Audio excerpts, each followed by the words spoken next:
শীত এলেই অনেকের মাথায় খুশকির সমস্যা বেড়ে যায়। স্ক্যাল্পে চুলকানি, সাদা গুঁড়োর মতো খুশকি, সব মিলিয়ে অস্বস্তি তো আছেই, সাথে আত্মবিশ্বাসেও এর প্রভাব পড়ে। তবে ভালো খবর হলো, ঘরোয়া কিছু প্রাকৃতিক উপাদান ব্যবহার করেই এই সমস্যা অনেকটাই কমানো সম্ভব। বোল্ড স্কাই ওয়েবসাইটের জীবনধারা বিভাগ জানিয়েছে, নিয়মিত যত্ন নিলে মাত্র 5টি উপায়ে মাথার খুশকি দূর করা যেতে পারে। চলুন জেনে নেওয়া যাক সেগুলো।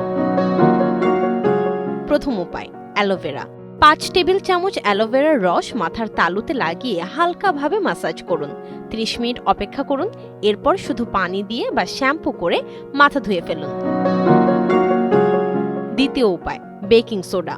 2 টেবিল চামচ বেকিং সোডার সঙ্গে প্রয়োজন মতো পানি মিশিয়ে ঘন পেস্ট তৈরি করুন। এই প্যাক মাথার তালুতে লাগিয়ে কিছুক্ষণ ম্যাসাজ করুন, এরপর পানি দিয়ে ধুয়ে ফেলুন। তৃতীয় উপায়, নিমপাতা ও নারকেল। 2 টেবিল চামচ নিমপাতার রসের সঙ্গে 1 টেবিল চামচ করে নারকেলের দুধ, বিটরুটের রস ও নারকেল তেল মিশিয়ে নিন। এই প্যাক মাথার তালুতে লাগিয়ে ম্যাসাজ করুন। 20 মিনিট পর পানি দিয়ে ধুয়ে ফেলুন। চতুর্থ উপায়, নারকেল তেল ও লেবু। গোসলের আগে 3 থেকে 5 টেবিল চামচ নারকেল তেলের সঙ্গে লেবুর রস মিশিয়ে মাথার তালুতে লাগান। 1 ঘন্টা অপেক্ষা করুন, এরপর মাইল্ড শ্যাম্পু দিয়ে চুল ধুয়ে ফেলুন। পঞ্চম উপায়, মেথি ও অ্যাপল সিডার ভিনেগার। 1 কাপ পানি ও 1 কাপ অ্যাপল সিডার ভিনেগারের সঙ্গে 2 টেবিল চামচ মেথি সারা রাত ভিজিয়ে রাখুন। সকালে মেথি ভালোভাবে পেস্ট করে মাথার তালুতে লাগান।